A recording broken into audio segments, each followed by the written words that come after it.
మొత్తానికి ఏడాది పాలనపై రేవంత్ సర్కార్ చేపట్టిన ప్రజా విజయోత్సవాలు ఘనంగా ముగిశాయి.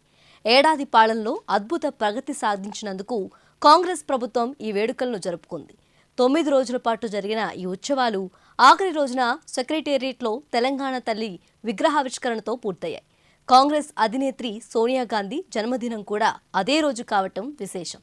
అయితే ముగింపు వేడుకకు సోనియా గాంధీ వస్తారని, తెలంగాణ తల్లి విగ్రహాన్ని ఆమె ఆవిష్కరిస్తారని వేడుకల ముందు ప్రకటించారు సీఎం రేవంత్ రెడ్డి.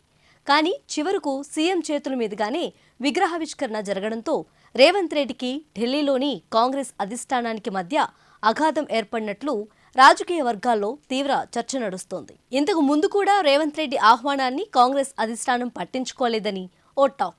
కొన్ని నెలల క్రితం సెక్రటేరియట్ ఎదురుగా జరిగిన రాజీవ్ గాంధీ విగ్రహావిష్కరణ కూడా రేవంత్ రెడ్డి చేతుల మీదుగానే జరిగింది. నిజానికి ఈ విగ్రహాన్ని ఆగస్టు 20న రాజీవ్ గాంధీ జయంతి సందర్భంగా సోనియా గాంధీ లేదా రాహుల్ గాంధీ చేత ఆవిష్కరించాలనుకుంది రేవంత్ సర్కార్. ఇందుకోసం రేవంత్ ఢిల్లీ దాకా వెళ్లి సోనియా గాంధీని, రాహుల్ గాంధీని ఆహ్వానించారు కూడా. ఆ కార్యక్రమం కాస్త సెప్టెంబర్ 16కి వాయిదా పడ్డంతో అగ్రనేతలకు ఖాళీ సమయం దొరకలేదేమో అనుకున్నారంతా. కానీ ఆ రోజును కూడా ఢిల్లీ పెద్దలు ఎవరూ రాలేదు. కనీసం కాంగ్రెస్ అధ్యక్షుడు మల్లికార్జున ఖర్గే కూడా ఆ కార్యక్రమానికి హాజరు కాలేదు. దీంతో రేవంత్ దుందుడుకు, ఏకపక్ష నిర్ణయాల పట్ల కాంగ్రెస్ అధిష్టానం కినుక వహించడమే దీనికి కారణమని అప్పట్లో ప్రచారం జరిగింది. అయితే మరి ప్రజా విజయోత్సవాలకు కూడా అధిష్టానం ఎందుకు రాలేదన్నది చాలా మందికి కలుగుతున్న సందేహం.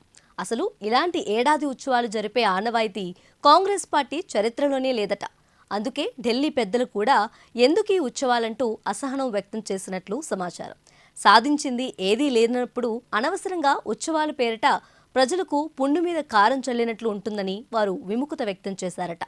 అయినా కూడా ఏకపక్షంగా ముందుకు వెళ్లడంతో ఈ కార్యక్రమాలకు ఢిల్లీ పెద్దలు ఎవరు రాబోమని తెగేసి చెప్పారట. రేవంత్ రెడ్డి పాలనా తీరుపై అసంతృప్తితో ఉన్న అధిష్టానం ఇప్పుడు తెలంగాణ తల్లి విగ్రహ మార్పుపై మరింత ఆగ్రహం వ్యక్తం చేసినట్టుగా తెలిసింది.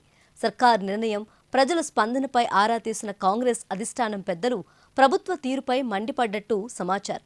ఎన్నో ఏళ్లుగా కొనసాగుతూ తెలంగాణ ప్రజలకు సుపరిచితంగా ఉన్న విగ్రహాల్లో మార్పులు చేయాల్సిన అవసరమేంటని ప్రశ్నించినట్టు తెలిసింది. ప్రజలకు మేలు చేసే పనులపై దృష్టి పెట్టకుండా విగ్రహాల మార్పుపై ఫోకస్ చేయడంపై రేవంత్ రెడ్డికి క్లాస్ పీకినట్టు కాంగ్రెస్ వర్గాల్లోనే చర్చ నడుస్తుంది. ప్రజా వ్యతిరేకత నేపథ్యంలో అగ్నికి ఆజ్యం పోసినట్టు అనాలోచిత నిర్ణయాలేంటని నిలదీసినట్టు తెలుస్తుంది.